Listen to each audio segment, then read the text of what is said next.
Buen día, Coa, público de Macehualquintos.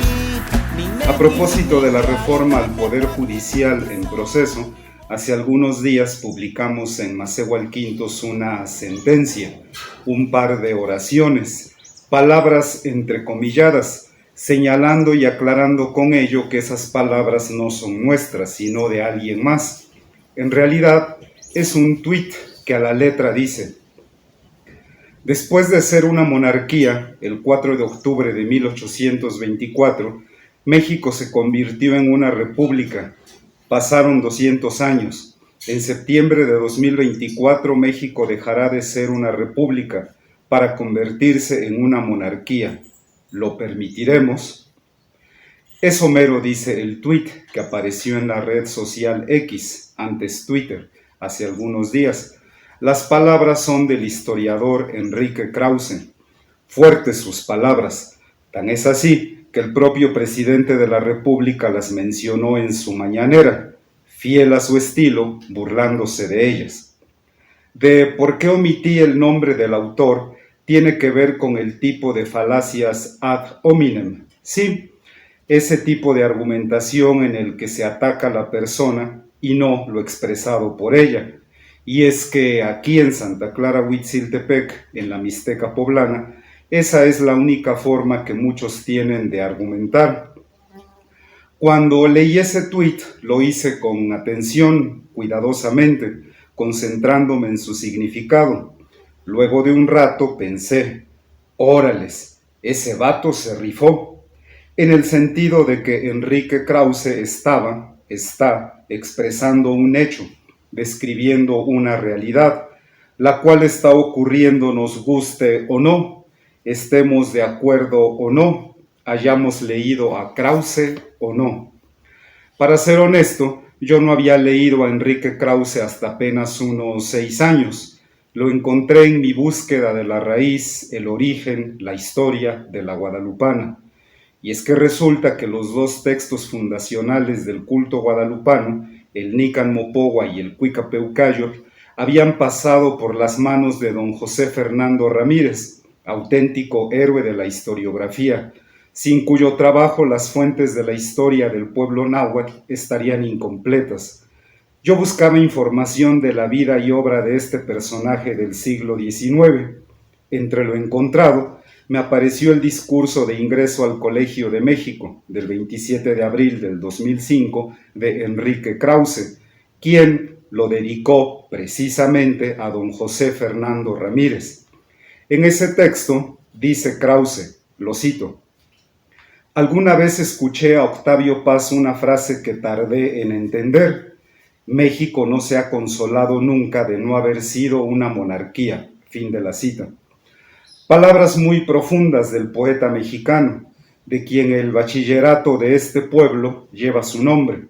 A mí, las palabras de Octavio Paz me hicieron pensar que la vida independiente de México empezó con una monarquía, la de Agustín de Iturbide, y que en estos 200 años que México lleva como república, hubo un paréntesis de otra monarquía, pequeña, pero no por eso menos real, la de Maximiliano de Habsburgo, porque la tan celebrada batalla del 5 de mayo de 1862 fue solo eso, una batalla.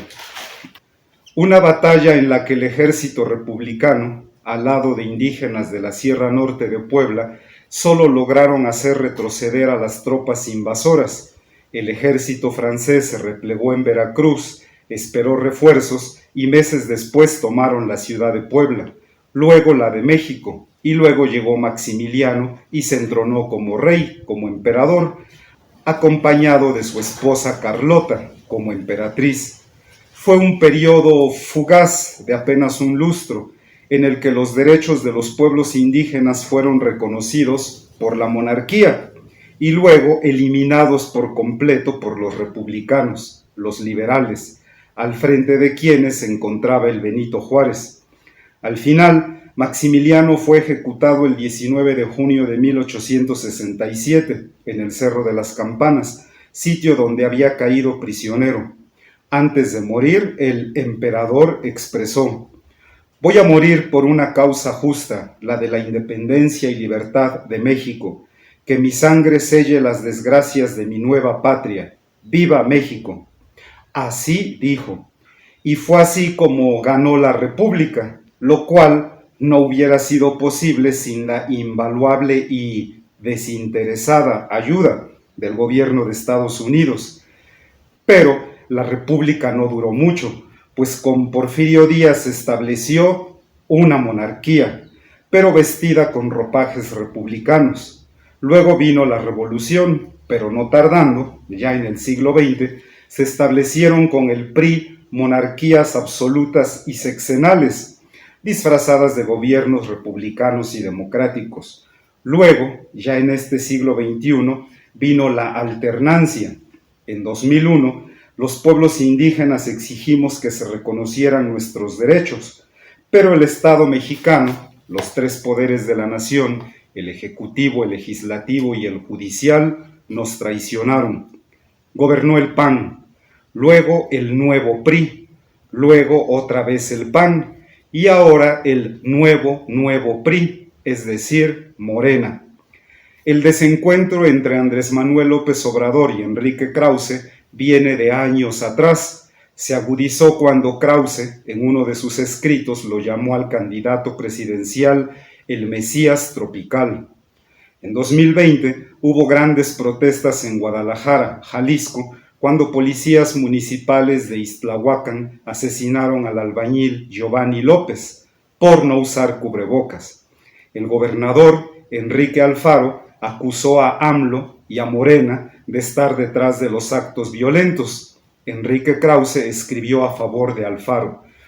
No, pues ¿pa' qué? En junio de ese año, en Minatitlán, Veracruz, AMLO se refirió a Krause diciendo, lo cito, un intelectual orgánico, Lucas Krause Alamán, tomó partido, o mejor dicho, reafirmó su conservadurismo y así otros. Qué bueno que se definan, nada de medias tintas y que cada quien se ubique en el lugar que le corresponde. No es tiempo de simulaciones, o somos conservadores o somos liberales. Fin de la cita. Ay, ese AMLO, parece que sigue viviendo en el siglo XIX. Como quiera que sea, horas después, Krause tuiteó, lo cito, como historiador me honra la comparación con Lucas Alamán, pero como político, Alamán favoreció la concentración absoluta de poder en un líder iluminado, sin libertad y con un ejército potente. No soy yo, presidente López Obrador, quien se parece al conservador Lucas Alamán. Fin de la cita. Enrique Krause es de origen judío. Más bien, sus antecesores son de Europa Oriental, igualito que la Claudia Sheinbaum. Él es hijo de padres inmigrantes de Polonia, quienes llegaron a México en la década de los 30. Nació en la Ciudad de México en 1947. Estudió Ingeniería Industrial en la UNAM. Es doctor en Historia por el Centro de Estudios Históricos del Colegio de México. Es miembro de la Academia Mexicana de la Historia y el Colegio Nacional, además de director de Clio y Letras Libres. Pero, más que su persona, es su obra lo que le da valor y sentido a sus palabras. Se ha destacado como crítico del poder y en particular del poder presidencial que en México se ha ejercido de manera autoritaria. Entre sus obras históricas destacan Siglo de Caudillos, Biografía del Poder y la Presidencia Imperial, que se pueden leer como una crítica al ejercicio del poder, desde la independencia hasta Carlos Salinas de Gortari. Lean su obra, Público de Macehualquintos, está bien interesante. Y bueno, como les decía, a su reciente tuit, Andrés Manuel López Obrador, en su show cómico mágico musical, respondió burlándose, diciendo que próximamente van a coronar a Claudia Carlota Sheinbaum como emperatriz de México. En mi humilde opinión, las palabras de Enrique Krause no son motivo de burla, escarnio o mofa. Son dignas de tomarse en cuenta, de pensarse seriamente, porque así como pintan las cosas y pintan del color guinda de Morena, México se encamina una vez más hacia una monarquía. La monarquía es la organización del Estado en la que la jefatura y representación suprema son ejercidas por un monarca, a quien, dependiendo del idioma, se le dice rey, zar, kaisa, califa, emir, sultán, rajá o tlatoani en náhuatl. Las palabras monarca, monarquía, vienen del griego monos, uno solo, y arco, mandar, gobernar. Yo, el maestro Filo, no soy ni liberal ni conservador, tan solo soy un pobre y humilde masehuali. Puedo decir que conozco la reforma al Poder Judicial, la he leído y he visto y escuchado noticias y entrevistas al respecto. Y desde aquí veo que con la sobrerepresentación de que goza Morena, el Poder Legislativo, diputados y senadores, no van a discutir las reformas enviadas por el Ejecutivo, nomás las van a aprobar y ya. Veo que con la reforma al Poder Judicial, quien va a elegir a los jueces y magistrados no va a ser el pueblo, sino Morena, con lo que, en los hechos, se instalará una especie de maldita Trinidad, un régimen de 3 poderes en una sola persona. Pero, sobre todo, veo que los pueblos indígenas quedamos por completo excluidos de este nuevo pacto. ¿O qué dirán el Andrés y la Claudia de los acuerdos de San Andrés? Los van a mandar por estos días al legislativo para su inmediata aprobación. Para nuestros pueblos, la guerra de exterminio que empezó hace 5 siglos continuará, al igual que nuestra rebeldía y nuestra resistencia. Aquí estamos, aquí seguimos, aquí luchamos. Ya vivimos 300 años de virreinato, con los reyes de España al mando.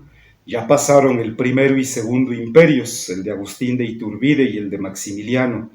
Y ya ahí viene una monarquía más. Nada nuevo para los pueblos indígenas de estas tierras. Las monarquías, como las repúblicas, vienen y se van. En uno de sus textos, el historiador Enrique Krause se pregunta: ¿cuál fue el paréntesis inaudito de nuestra historia? ¿La monarquía o la república? Vaya pregunta. De nuestra parte, diré que nuestro pueblo, el náhuatl, ha resistido a ambas. Además, les puedo asegurar que por más que le suelten todos los poderes a la Sheinbaum, ella jamás será reina de México, por la sencilla razón de que en México ya tenemos una legítima reina y se llama Tonantzin Guadalupe.